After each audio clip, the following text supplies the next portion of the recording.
tagihan 500 juta dipotong dengan dari akun saya. Itu adalah kolaborasi yang bisa dilakukan dengan BRIN. Semua peliti BRIN pasti punya akun Elsa.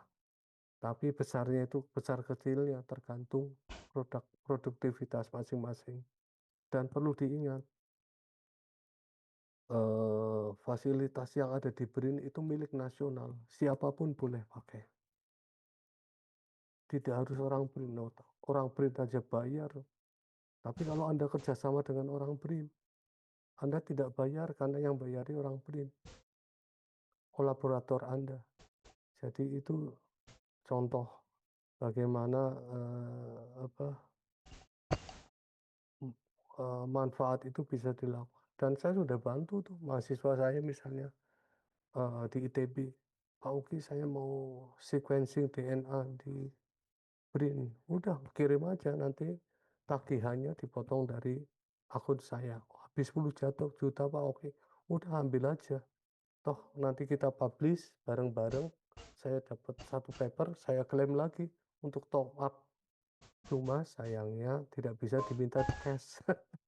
Jadi, kalau dia minta cash, saya ambil semua. Ya, jadi itu bentuk apa fasilitas riset yang BRIN, dan riset di BRIN fasilitasnya itu kelas dunia.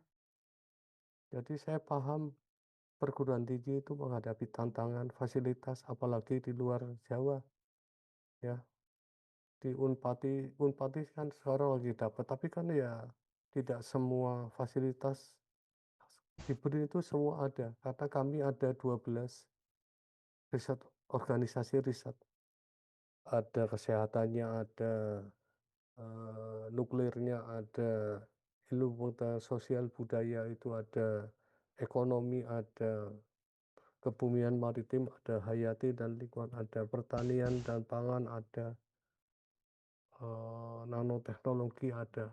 Jadi apapun latar belakang Anda bisa berkolaborasi dengan peneliti BRIN dan bisa memanfaatkan fasilitas yang ada di BRIN melalui kerjasama, dan itu manfaatkan saja. Kalau ada teman BRIN bisa bantu kan, apalagi nanti Anda awal-awal kuliah, bukan, awal-awal kerja itu kan duitnya CPNS.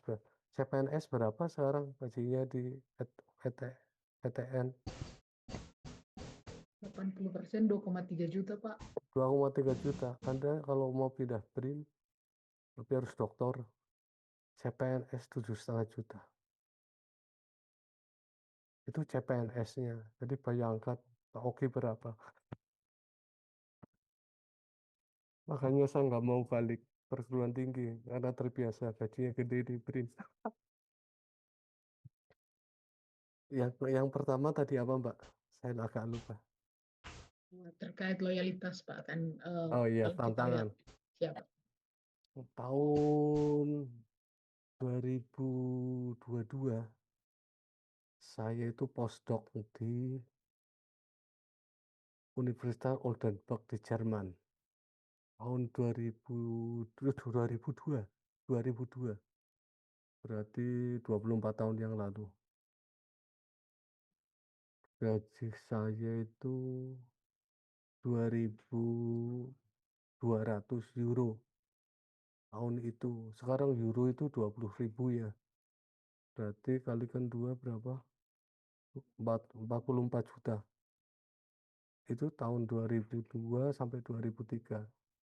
2004 sampai 2005 saya postdoc juga di Jerman. Waktu itu gaji saya sebulan 3.000. Sekarang berarti 60 juta. Masih ditanggung tunjangan istri. Waktu itu 260 euro. Anak itu 100. Jadi sebulan saya di luar gaji saya itu dapat tunjangan anak istri. Berarti berapa? 400. Anak saya 2. 440. Itu udah cukup untuk biaya hidup. Jadi Anda bisa bayangkan.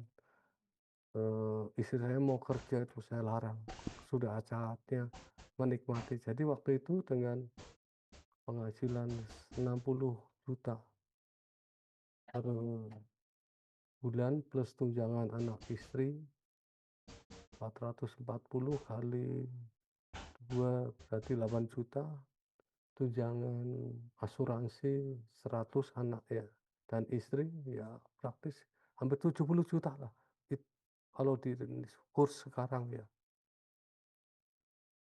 Dan pada saat akhir kontrak 2025 saya ditawari posisi permanen oleh oleh, host scientist saya, profesor saya, "Oke, nggak usah pulang, kamu nanti." Saya jadikan levelnya associate professor. Jadi kalau di perguruan tinggi ya lektor kepala lah. Karena waktu itu profesor saya dapat project 3 tahun itu 3 juta euro, 3 juta kali 20.000, besar sekali kan. Tapi pada saat itu saya bingung, pulang nggak nah, tapi saya sebagai orang timur, sebagai orang muslim, saya izin ke ibu saya, "Ovi, perguruan tinggi Indonesia Undip mahasiswamu lebih butuh kamu daripada orang Jerman." Pulang saya. Dan sekarang pemerintah itu tidak mengejar-ngejar lagi mereka yang dulu lulusan LPDP atau dibayari pemerintah beasiswanya. Stait yang tidak kembali ya nggak apa-apa.